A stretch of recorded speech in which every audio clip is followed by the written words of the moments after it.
A Hell's Angels noticed bruises on the lips of his cook. Then, what he did next shocked everyone. Rain stitched Ashridge's 2-lane into a silver seam, a needle pulling storm through the valley. Chrome rolled out of the dark, 12 bikes, a moving alphabet of thunder, engines riding across wet air. The diner's hand-painted sign blinked Eats ES, like it was shy about promising anything. Inside, June Marlowe set down a slice of lemon pie for a widower who always said no fork. Her lip was split in a way lipstick couldn't forgive. She had the careful grace of someone who had trained her body to be smaller than a room. The bell over the door offered a nervous apology as Rafe Calder stepped in last. He didn't bring the weather in with him. Weather followed him like a dog that loved him anyway.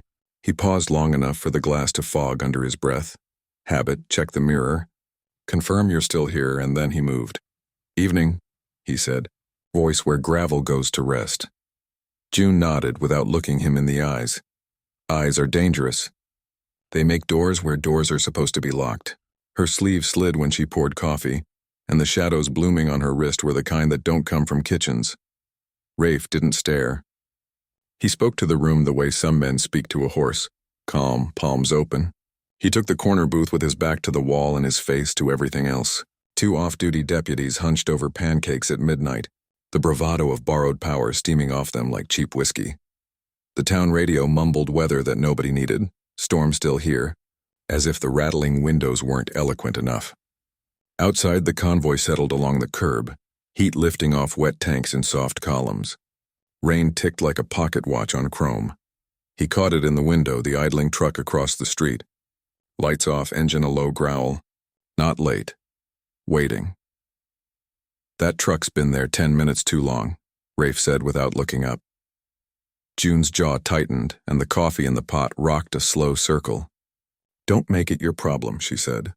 So quietly it sounded like she was practicing a sentence for the first time. In my experience, Rafe answered, problems that wait outside become everybody's business inside. Deputy Trent Hobb put his spoon to a water glass and tapped like he was calling homeroom to order. Evening, Angels. Keep it polite. His partner smirked at June. You all right, sweetheart?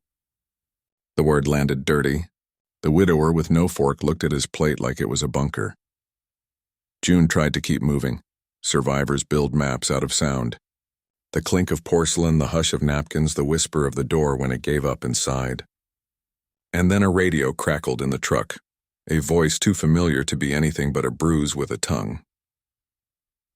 Vince Maddox. Vince had the swagger of a man who thought mine was a spell. Ex-rig welder, side work for a pawn shop that loaned favors in exchange for souls.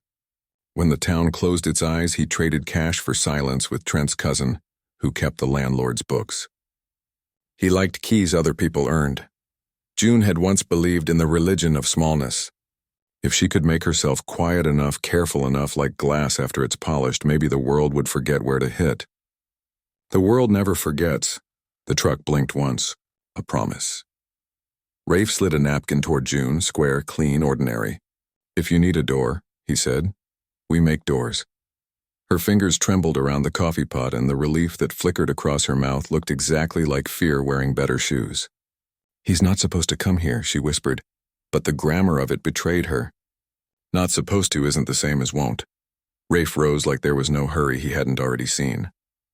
Kitchen's got a back exit. Keep your hands free. Knox, sergeant-at-arms, drifted to the doorway like a shadow learning to be a man. 2 prospects followed, casual as smoke curling under a closed door. The bell rang again, and the rain behind Vince Maddox framed him like stage curtains. Gold chain. Wet grin, a man in love with the shape of his own name. He called across the diner as if he were in his own kitchen. Junie, he sang. Told you not to hide. Rafe's tone would have soothed a skittish colt. Diner's closed for troublemakers. You her daddy now? Vince asked, the word daddy sour in his teeth. No, Rafe said. Just somebody who believes in oxygen. Vince laughed like a tire slipping on oil. The deputies made noises without sentences. June's knuckles went white on the handle of the pot. Step outside, Rafe said. Let's talk like men who know better. Better than what? Better than choosing the smallest thing in the room to hurt. The parking lot smelled like electricity figuring out who to touch. Engines idled. Puddles held the diner's neon like fragile secrets. Vince tried a test shove, just a little gravity against Rafe's chest.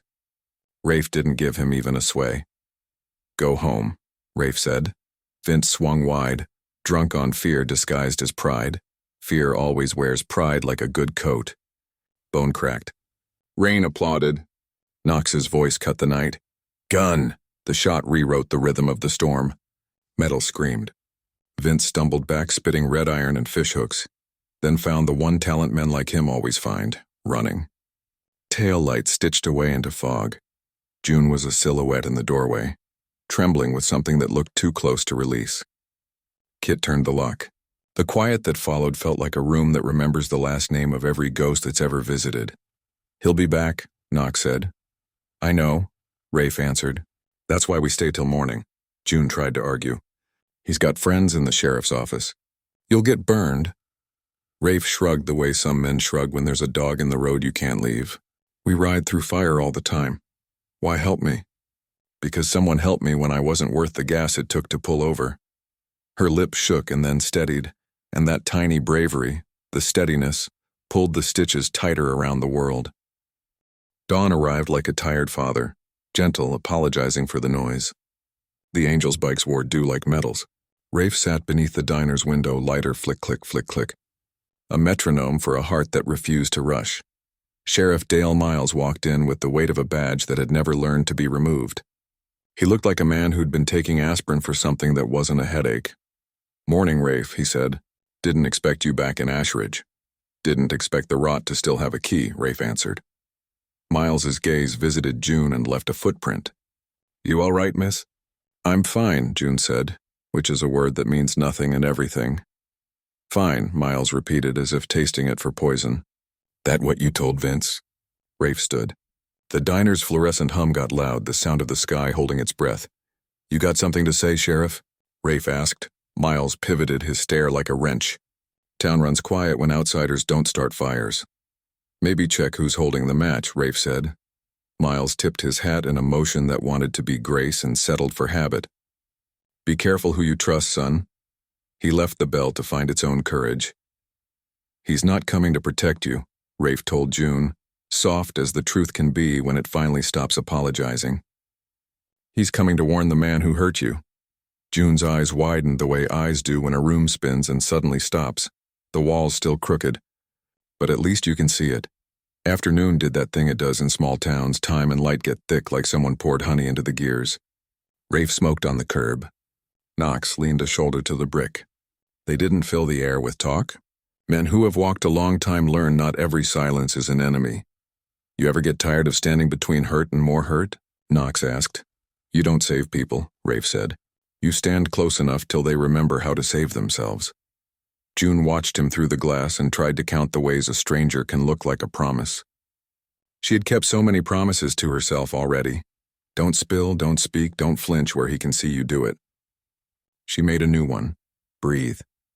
The pickup came over the ridge slow this time, deliberate as a letter with bad news. Sheriff Miles's cruiser followed it like a conscience that wanted more witnesses. 2 more trucks chewed up the road behind them. Music mean enough to be a flag. The neon sign above the door coughed and decided to be ES. The sky did that too bright thing it does before rain reorganizes the world. June locked the door and whispered, "He's coming." Rafe stood like a tree that wasn't going anywhere. "Then so are we." He laid it out like a recipe. June behind the counter. Angels outside. "No one shoots unless he moves first. Not unless we fail," he said. And something eased in June's chest because the sentence had room in it for winning. The rain started with tact. Vince stopped 20 feet out, a showman claiming the stage. Sheriff Miles rolled to a stop behind him, a man with homework due and no pencil. Engines idled like dogs with bad manners ready to bark. Even from behind wet glass, June felt the way Vince's grin tried to climb inside her mouth and put words there. "Evening, sweetheart," he called. "You hiding behind your new family?" Rafe took 3 steps forward and left a shape of himself in the mist. "You had your say last night. Time to move on." "On?" Vince barked laughter that broke like something brittle. "You think you decide when I stop talking to what's mine?" June's voice came clear. the wind carrying it where it needed to go. I was never yours. The world paused to admire the sentence. Sheriff Miles lifted a hand because that's what hands learn to do when the brain doesn't have a better idea. Vince's smirk twisted and showed teeth that had learned nothing. You done bruised enough lips for one lifetime, Rafe said. Quit while you can still say your own name without choking on it. Lightning stitched the horizon, a bright seam on a dark jacket. Someone would later swear they saw the sheriff's hat lift off with the wind. Someone else would swear the Angel's engine stopped breathing. All June remembers is Rafe's face. Calm like a lake with something terrible under it and still refusing to drown you. Vince fired first. He always had. The bullet kissed Rafe's shoulder and spun him half around. The Angel's reply was not a roar. It was a hard refusal. Metal screamed. Tires shrieked. The diner windows trembled like small animals deciding whether to run. June hid under the counter, palms to her ears. But the world still got in. Through the crack between her arms, she saw Rafe fall, then rise like a man who had already rehearsed the getting up. Blood darkened his cut, a new patch earned. He hit Vince once, and the sound was a whole childhood ending. Enough, Sheriff Miles shouted, pointing a gun at nobody and everybody. In the end, storms don't end with triumph. They end when somebody forgets how to shout.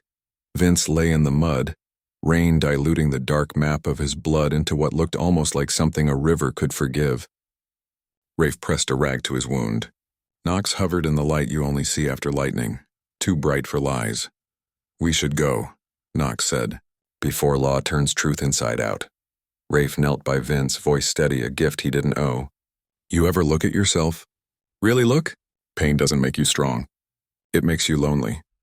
Vince coughed a laugh that hurt him. You think you're better? No, Rafe said. Just done pretending. Sheriff Miles arrived late to his own authority, gun up, then tilting down like a man nodding to the only adult in the room. Step away, Rafe. You going to arrest the man who stopped your monster? Rafe asked. Miles's answer was a long exhale. His hand lowered first. The gun followed like a schoolboy. June ran barefoot into the rain that finally felt like water and not a warning. You're hurt, she said, as if naming a thing was step one in healing it. Better me than you, Rafe told her. And she believed him because he bled like it. Sheriff Miles radioed words that dissolved on contact with air. No backup came.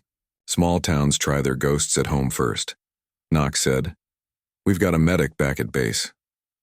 40 miles, Rafe smiled without really deserving to. 40 miles is a nap. June pressed a towel to his shoulder, absorbed the warmth, and felt the old script scald off her tongue. I'll be okay, she said, and meant it.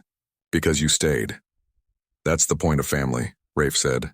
You don't have to be born for it. Morning pulled itself up on the windowsill and peered in. The Angels had moved to the back lot. 12 sleeping animals, chrome catching the soft light like an apology. Rafe sat on the curb, bandage already stained. A cigarette unlit between his lips as if flame would be rude. You should rest, June said, setting down 2 coffees that steamed like promises. I've rested before, Rafe said. Didn't like it much. You could stay, she said, dangerous words, the kind that build houses or graves. This town doesn't owe me, he said. Just owes itself a clean mirror. Across the road, Sheriff Miles loaded Vince into the back of a cruiser. No siren, no cuffs, a ritual without choreography. The sheriff's face looked like a man remembering a Sunday school lesson he had once liked and then lost. You think he'll change? June asked. Maybe, Rafe said. But the real change already happened. You stopped whispering. That sentence went into her like a warm thing. Maybe a home has nothing to do with a roof. Maybe it's a sentence you can say without your lip trembling. By noon, the Angels were ready to roll. Knox kicked at gravel and looked at the diner with a wistfulness that sat strangely on him. You sure you don't want to bring her along? She'd fit. She belongs to peace, not the road, Rafe said. Place will need fixing. Folks will talk. Let 'em choke on the truth, June said, and her grin made Rafe's shoulder hurt less. He swung a leg over his bike and the engine explained itself to the day. They roared west into sky that had the good grace to open. Knox matched pace. You sure you're good? Knox asked. Hurts like sin, Rafe answered. Means I'm alive. They rode a while in the kind of silence that adds up to something. The valley fell away, the road gathered itself under them, and the world, despite every rumor, refused to end. She gonna make it? Knox asked. She already did, Rafe said. Didn't you see her eyes? The horizon shook out gold like a flag finally chosen. Behind them, Ashridge kept its story, stitched now to the road like the smell of wet iron after a storm. Rafe didn't look back. Not because he didn't care, because some rescues are meant to stand on their own legs. Weeks later, a postcard arrived at the Angels' garage in Nevada, edge bent, corners oily with fingerprints. On the front, the Blue Cedar Diner's sign had all its letters, neon honest, windows clear. On the back in neat cursive, still standing, still breathing. J. Rafe looked at it a long time and slid it into his wallet next to a photo of faces that had once stood shoulder to shoulder in a different storm. Knox leaned into the doorway, grease on his cheek like paint on a warrior. "She right?" Knox asked. "She's good," Rafe said. He poured black coffee, watched the row of bikes blink in late light. The desert whispered where it always whispers, everywhere at once. "You ever think about what we really do out here?" Rafe asked. Knox grinned, wiping his hands. "Raise hell?" Rafe smiled, a little broken, a little healed. "Sometimes. Mostly remind folks angels don't always have wings." He lit the cigarette he'd denied himself, and Ashridge let the smoke walk away without a leash. The horizon waited like it always does for a man, a story, a second chance. The convoy would roll again by nightfall. Another nowhere needed its mirror cleaned, and if this story found you tonight, that's no accident. Ride gentle. Live honest. And hey, subscribe to the channel, like and share the video. Somewhere out there, another June is still standing, searching for her voice.